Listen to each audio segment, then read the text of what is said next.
Hello, welcome to this very first edition of The Drip Line. What's The Drip Line? It's a video interview news story program for water in Arizona. It's a project of the Water Agenda, Arizona's only weekly water newsletter. If you're interested in knowing what's going on with water, there's a link in the description of this video. You can subscribe and you will know what's going on. But you don't get to see people's faces talking at you in a newsletter, hence the drip line. For our very first episode, we sat down with Arizona's Attorney General Kris just a few weeks ago and chatted about something which has gotten international headlines. Fondomonte is a Saudi-owned alfalfa growing operation in the state who has been growing alfalfa here because the practice has been outlawed in Saudi Arabia, where, like Arizona, they're dealing with declining groundwater levels. For what many people consider our greater misfortune, Arizona does not have many protections on groundwater pumping in much of the state. So it's basically a free-for-all. If you can pump it, you can have it, even though that water might not even go to our local economy. Well, while the legislature tries to figure out a solution to this problem, or on the other hand tries to block solutions to this problem, the Attorney General has been taking the judicial path of trying to claim that this water use by Fondomonte constitutes a public nuisance and must be stopped as ordered by the courts. People are very interested in this story because it would set a profound precedent for water use in rural Arizona. It could impact everyone from a small rural farmer to the greater industrial farming operations found throughout the state. And so we wanted to get a little bit of an update. It's maybe hard to get too much of an update while the litigation is ongoing because, as the Attorney General implies, they do not want to give away their legal strategies. But we also talk about some other topics, and I dug in a little bit into Kris Mays' origin story, let's say, for becoming an elected public official and the civil life in general. I hope you find it interesting. I hope you'll subscribe and expect more editions, expect higher quality interviews, better editing, better sound quality as my video production skills and interviewer skills increase over time. Thanks so much for tuning in. Without further ado, The Drip Line.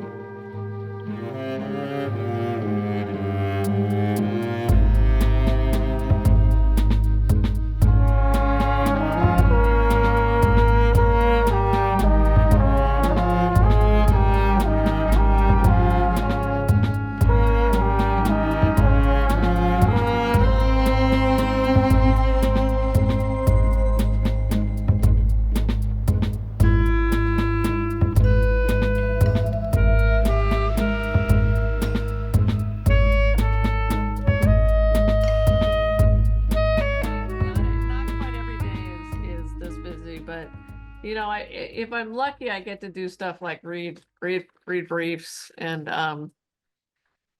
think and study, and think about what we want to do next. But that it's not an atypical day. Let's put it that way. I am curious if you've read Fondomonte's response to your filing and what your thoughts on their response are. I think I'll probably I'm gonna pass on. Yes, I've read it, and I think we've had a couple of different responses from them. One more procedural than the one I think you're referring to, but because I don't want to give away how we're going to respond or Sure. where we're going with this, but except to say we feel good about the case. I continue to believe it will end up being one of the most important cases that I ever do as Attorney General. I think it's incredibly important to find ways to protect our groundwater supplies in the total absence of any leadership from the Arizona legislature, and in particular from the Republicans in the legislature, um, who just can't seem to get anything done. And so, I'm determined to use the tools that I have at my disposal, especially nuisance law, to protect Arizonans who are being harmed by excessive groundwater pumping and withdrawals. And what we have seen with the Saudis in Western Arizona is that, they're sucking enormous amounts of water out of the ground and they're harming their neighbors. And that is classic nuisance. Um, and, is it, I've had people describe it as a novel theory. Mm. Is it novel? It's the first time it's been used, I suppose, in this particular way. But I don't think it's novel in the sense that I think it fits the fact pattern perfectly. And then, of course, we have the Riverview situation down there, I think, where you live. And where we continue to work on that situation and have not yet made a decision about whether we're going to sue the Riverview Dairy. But I think the fact pattern there is just as bad as the one that we see in La Paz County with Fondomonte and the Saudis. What would be the considerations, to the extent that you can speak on it, that you have to make regarding a potential lawsuit with Riverview? So we have hired hydrologists in both situations, in both cases. In the actual case, we have a Fondomonte, we have a hydrologist, and I've hired a hydrologist to study the Pierce Sun Sites, Wilcox area, and the area where Riverview Dairy is withdrawing groundwater. That the first part of that study is in, Mm. and we are analyzing that, and it doesn't look good. I will tell you that. Got it. It's just as bad or worse than we thought. Mm. And Riverview's Dairy's responsibility for it is clear. And so, we did the town hall. I did the town hall there where we had, I think, maybe 250 people turn out. We also did a town hall in La Paz County where we had just as many people turn out. Both of those town halls will go down in my memory. They are indelibly etched in my memory, Mm. especially the Cochise County Town Hall. And I have done literally hundreds of town halls, Christian, dating back to my time as a corporation commissioner. I don't think I have ever attended a town hall that was that impactful and emotional as Mm. that one, where we had dozens of people tell us that their wells were going dry as a result of the groundwater pumping by Riverview Dairy. Dozens of people tell me that they were worried they were going to lose their life savings, which is all sunk into their houses, as it is with many of us, right? Um, so many people who moved to that beautiful, beautiful area believing that they would be able to retire there and stay in their homes there.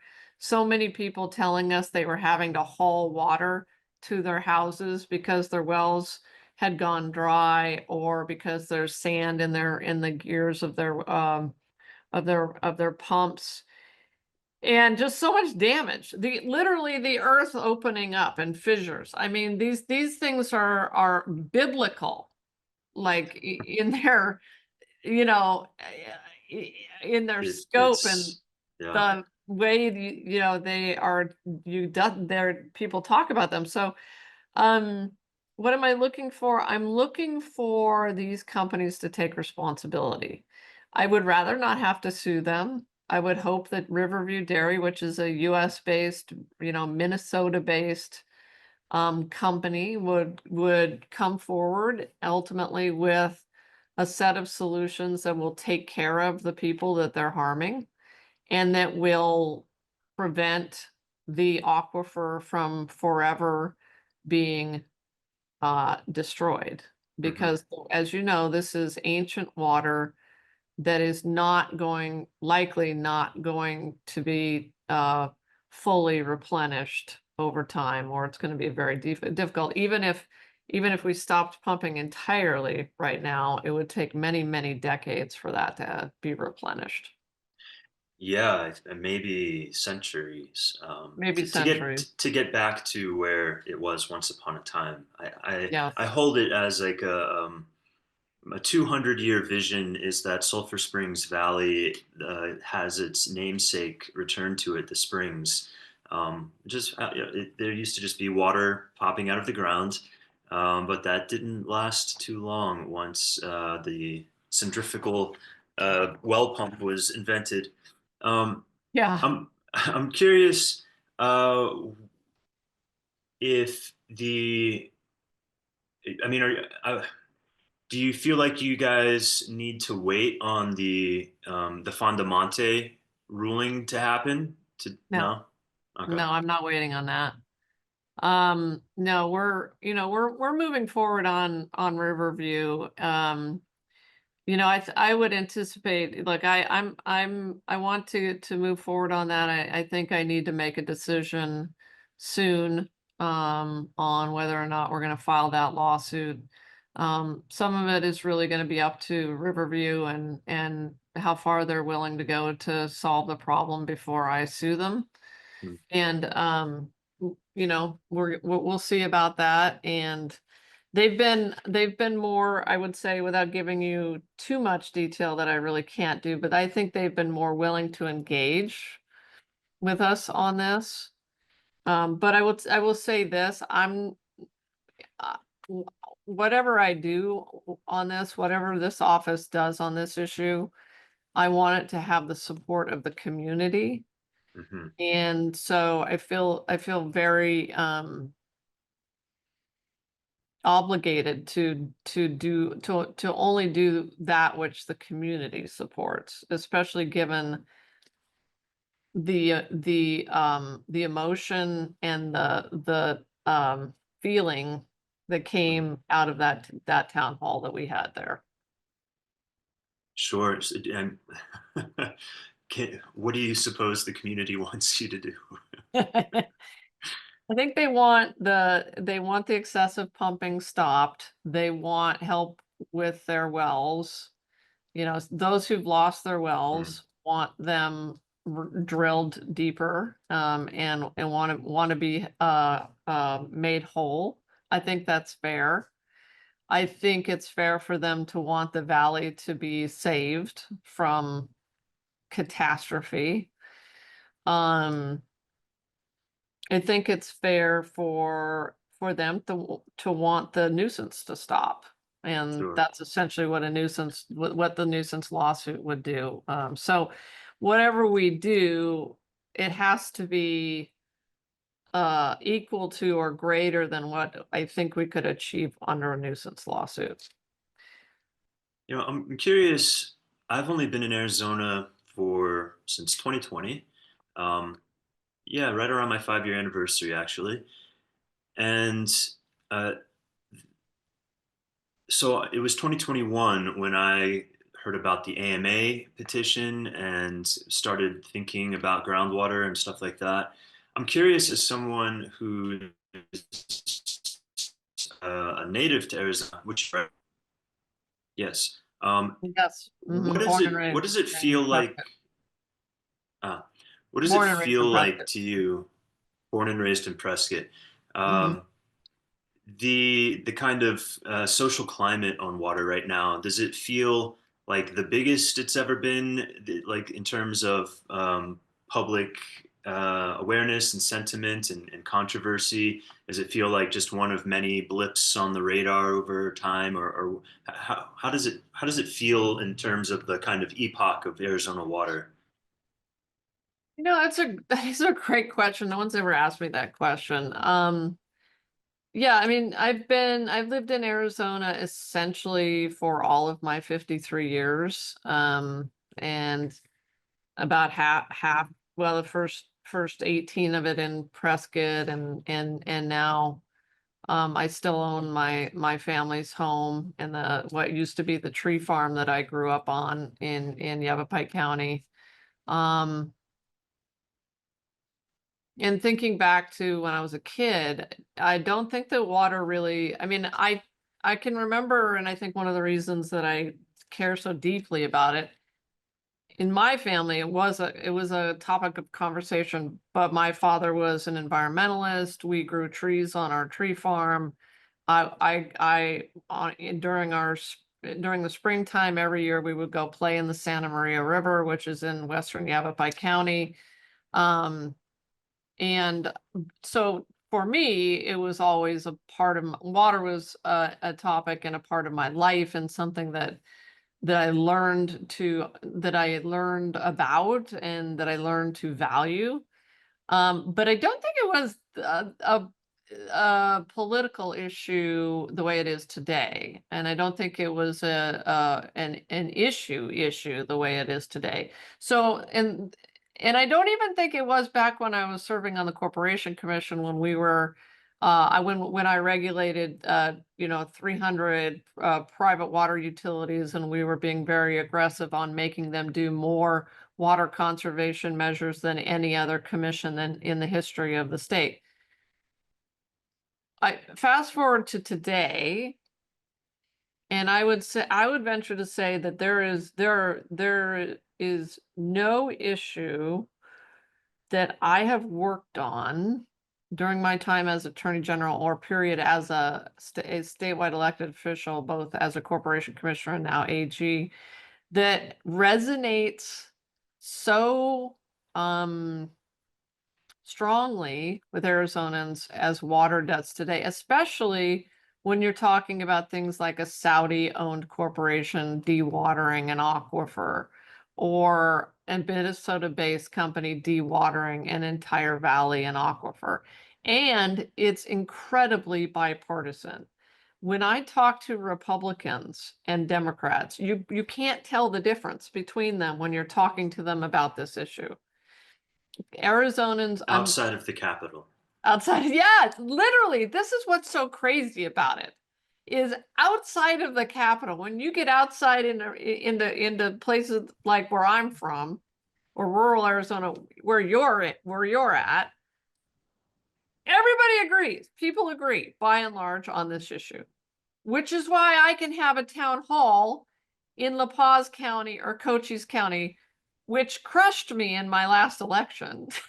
Sure. I didn't win these two counties, but you can have, dozens and dozens and dozens of Republicans turn out and say, thank you, Kris Mayes.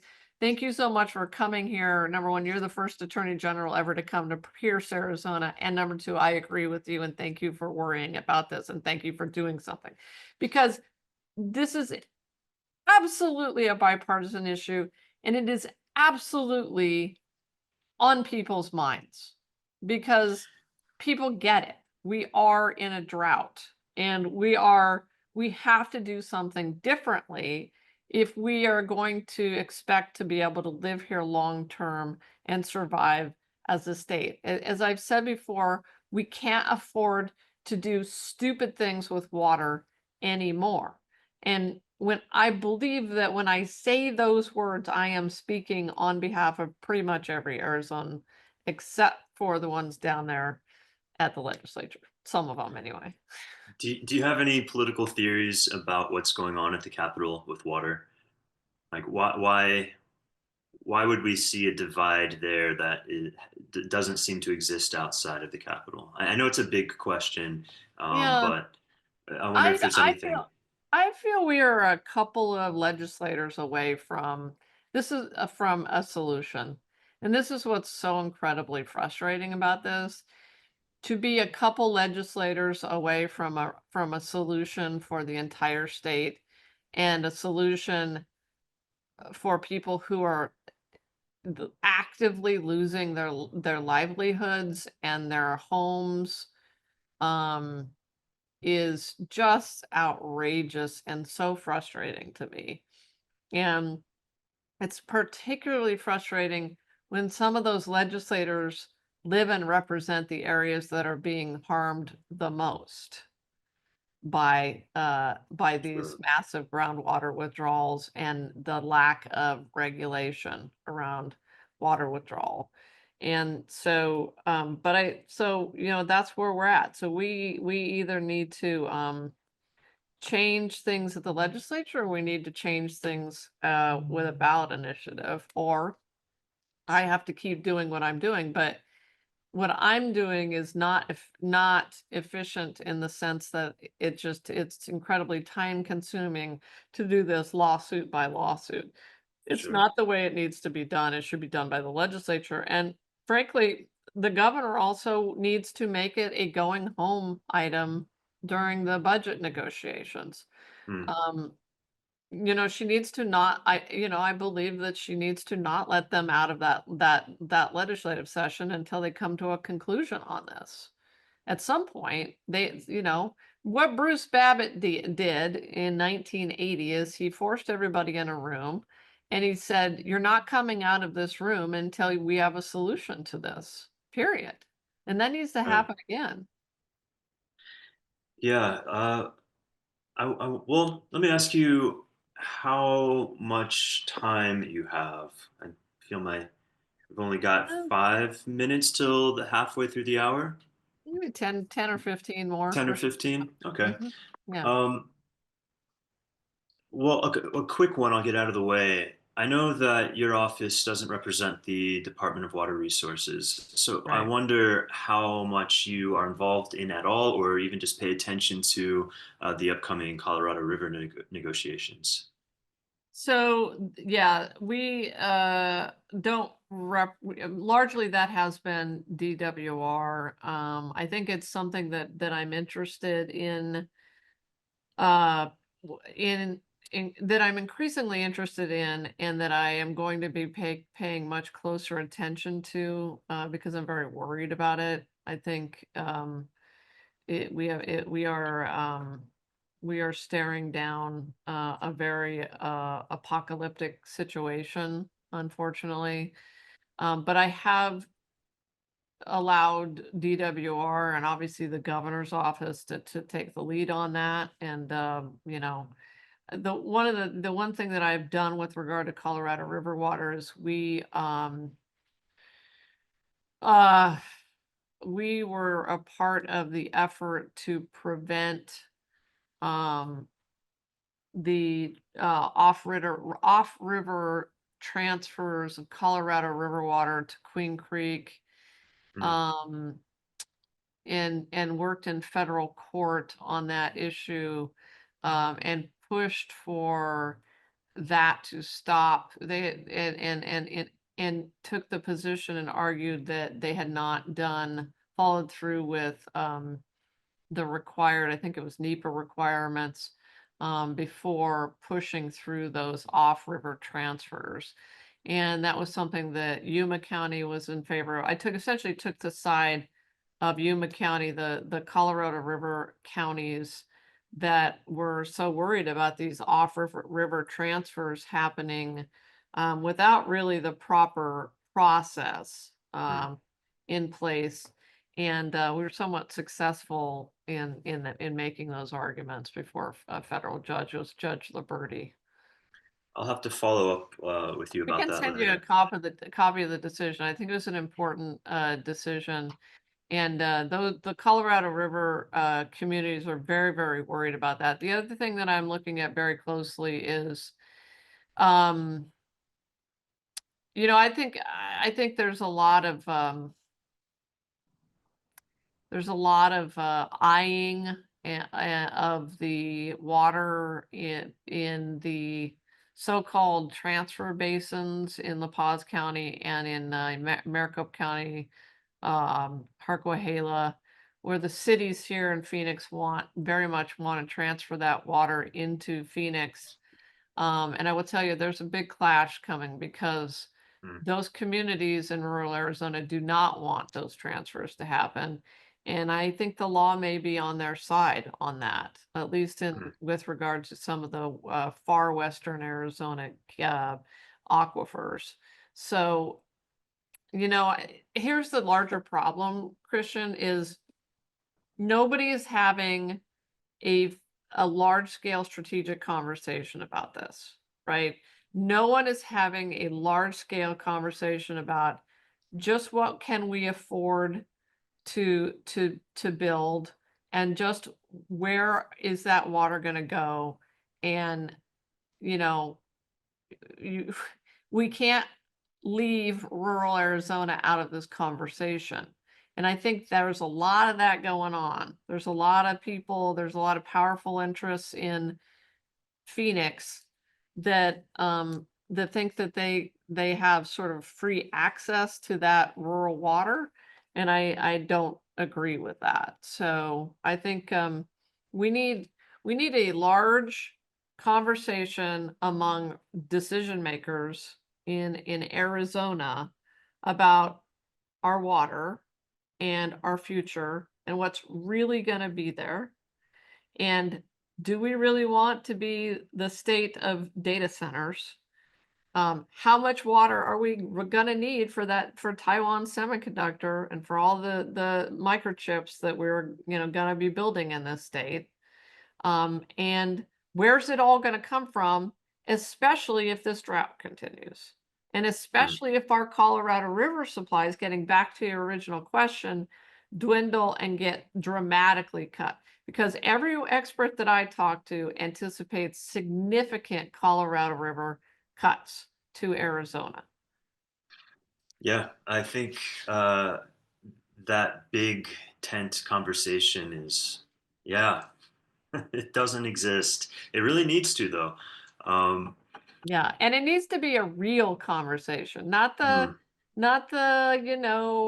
workshoppy conversations where everybody talks about it and nothing actually gets done. Do you think it, People with leverage and power need to have a conversation together, and we need to really come together as a state. do you think that conversation can happen much in public, or does it have to be quiet because of all the interests involved? I think that's a great question. I think some of it has to be in public, I think some of it should be in public. I think transparency is almost always a good thing. Hmm. And and that includes rural supervisors and rural legislators and rural and mayors, and it includes everybody. But there may come a point where you have to get people in a room, like I said, like Bruce Babbitt did, and not let them out until the deal is done.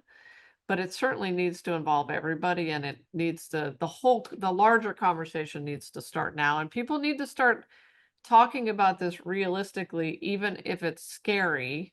Hmm.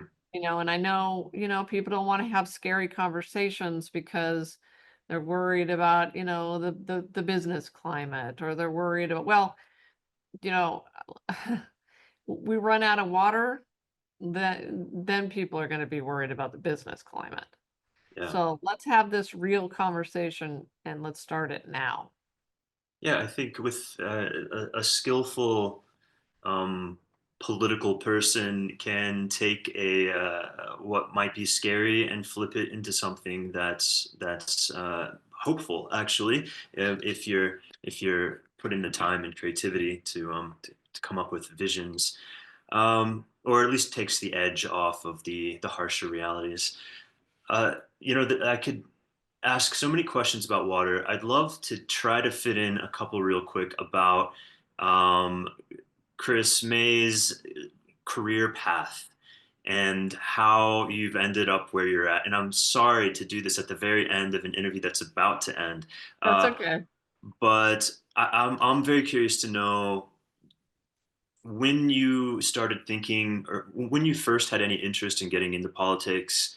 Um, and then how much of your career was a concerted effort to end up there? Was it more spontaneous than that? I have no idea. And I'm very curious to know what it was like. Oh boy. Well, I mean, it started in Prescott. I grew up around especially a father who was like I said, loved the environment and uh ta talked to me about politics and presidential politics, and he was involved in establishing the Yavapai County, the first chapter of the Yavapai County Sierra Club, and advocated for the Granite Mountain Wilderness, and advocated for the whole area of Sedona to be a wilderness. And I think they came up one vote short of that in Congress. And so Mm, I grew up in a family that talked about politics. I think I started wanting to be involved in politics early on, maybe when I was mm, 6, 7, 8 years old. And I remember campaigning in elementary school for Jimmy Carter, probably because my father did, and sure. a fan of Jimmy Carter. Um, and then I was involved in politics in school. I was, student body president, and then like every year in school and all of that stuff. Okay. And then eventually went to, and then ended up covering politics as a journalist. I mean, I covered politics for the Arizona Republic, and ended up working for Janet Napolitano on her first campaign for governor when she was the attorney general running for governor. Mm, And then it was 9 months later, after she won that race by 11,000 votes, which, was massive, next to my victory of 280 votes. But and then ended up appointing me to the Corporation Commission, and I guess the rest is history. So I served 2 terms there. This, of course, is back when I was a Republican. Um, and then 2 terms as a Republican Corporation Commissioner, wrote Arizona's renewable energy standard, our energy efficiency standard, passed uh, many of the water conservation provisions at our water utilities that I hope still exist today.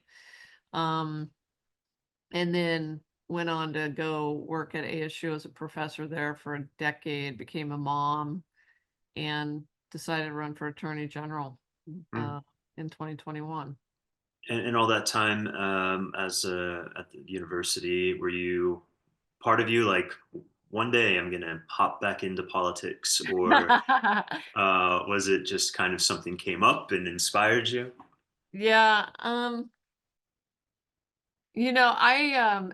think it really was it was January 6th Mm, that caused me to say to myself, I need to get back. I need to get back in the arena.